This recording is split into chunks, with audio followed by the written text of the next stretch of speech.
thing, count the cards, do that thing. Oh! Tell me when there's a good card coming, tell me a bit. I get it! Hey fam!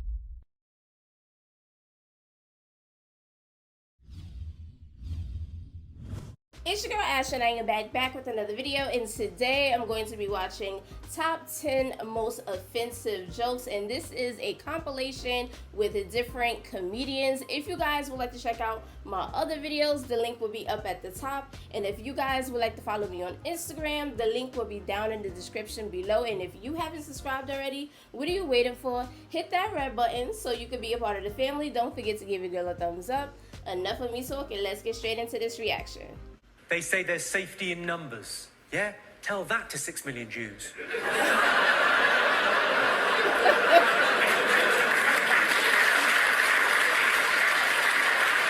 Are you seeing his face?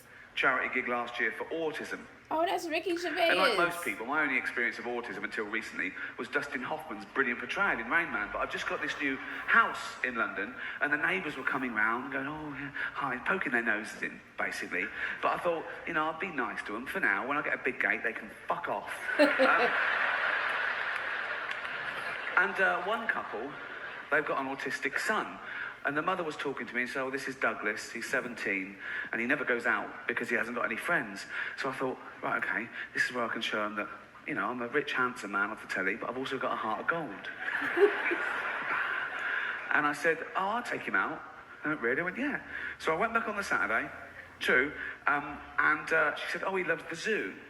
And the zoo's only about a mile from my new house in Hampstead I live.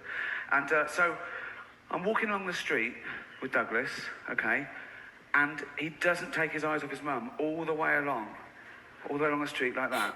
And his mum's in the doorway, and she's waving to him, and she's crying, right? Eventually she shuts the door and she goes indoors. I hailed a cab and said, right, take us to the casino. So, what? You got to make it work for you, haven't you? So, I signed him in. He had a little suit on and everything. I thought, this is going to be brilliant. Okay. I went straight to the blackjack table. That's their best one. I don't know why. They're brilliant at that. I went, okay, Dougie, you know the score. Bet 2 for good and 1 for bad. Do you understand? He went, yeah. I went, so I was betting. I was about £1,000 down in half an hour. And I went, sorry, hold on. Douglas, do that thing, count the cards, do that thing. Oh! Tell me a bit. I get it, because he's autistic, and a lot of autistic children are very smart. Oh, yo, Ricky is the best! 2 for good, do you understand? He went, yeah. So I was another £1,000 down. I thought, what sort of an autistic? So I was confused. I threw some toothpicks on the carpet. I said, how many? He went, I don't know. I said, there's 7. I can see there's 7 from here. Oh. Wow. Why did I get that one? Oh my God. So I took him back home and I said to the mother, there's been a mistake. He walks like Rain Man, but he's got none of that clever shit. I live in Greenford. I live at home with my mum still. I don't know who this is. Thank you for that judgmental silence. No, I like to get out of the way from the top, you know, because I've come to realise that, you know, some people do have a bit of an issue with the fact that I still live at home with my mum. I did a gig not too long ago where I got booed off stage for saying I live at home, right? I walked out, I went, hey guys, how you doing? My name's Nathan Caton. I'll tell you a bit about myself. I still live at home with my family. And as soon as I said it, the whole audience went, boo, boo. I said, all right, man, chill out, gosh. It's the last time I do a charity gig for an orphanage.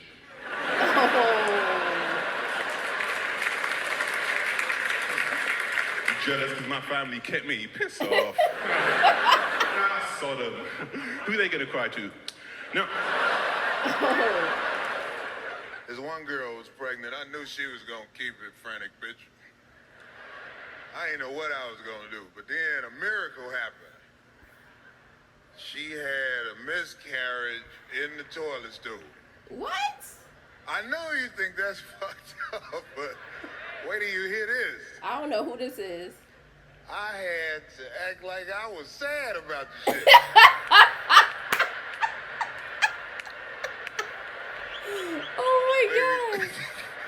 going to hell. Dude, like, not the baby.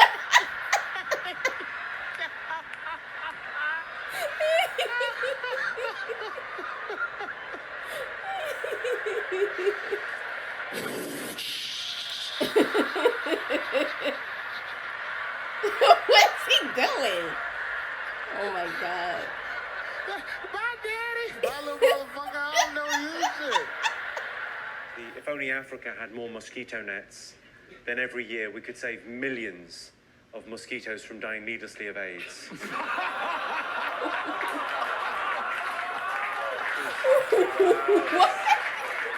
What happened is your Whoopi Goldbergs of this world, when the accusations first came out, they were all like, oh, I don't know if I believe all these women. They're just trying to ruin his legacy or some bullshit like that. Because all these rapes happened in the 70s and the 80s. And they said, what took these women so long to come forward? It's a good question. I think it's because, as rapes go, they weren't the worst rapes now, were they? Oh my He God. never held them down and fucking raped them. He used to drug them and finger them a bit. And I've had worse Christmases with uncles. Have you ever heard about the people living underneath the subway? Yeah, mole people. Yeah, in New York, there's people in the It's a whole community. Yeah, well, there's different subway tunnels that the trains don't go down anymore. Yep. So a lot of people who are homeless have set up these cardboard cities down there. What they deserve. And it's pitch black. Huh? Dude, hey, Well, it's not what. No. No, they're relentless. He said that's what they deserve. Oh my God. They never stop, and there's no reason for them to stop. Oh, Bill Blair. You know why? Because you can't hit them. That's what it is. Think about that. Bill Burr is There's funny. no physical ramifications for being an asshole when you're a woman. Do you know how much of a dick I would be if it was socially unacceptable to kick the shit out of me? Carl, any more? Oh, tell that story that you were telling me about your dad when he was driving. Well, it's just that you were talking about, well, I mentioned Forrest Gump. Yeah. And the Forrest Gump types. When my dad was when he was a taxi driver, Yeah. you used to have to sort of do your bit for the local area Oh, God. by taking the Forrest Gump people to Blackpool. Yeah. Is that what they're called now, the Forrest Gump people? Is that what the organisations that support them ask for them to be referred to? A minibus with life is a box of chocolates. Yeah, exactly. .com. Well, Forrest Gump. Like it's a It must be, so you work with these people? It was, yeah, the people with learning difficulties. Yeah, and he used to get five. Coming home must have been a busman's holiday. So he got 5 of them in the cab. Yeah. And he had to go to Blackpool, and 4 of them were really good, you know, behaving themselves, didn't mess about, weren't fighting and stuff, but there was one who was just causing loads of trouble and he couldn't control him.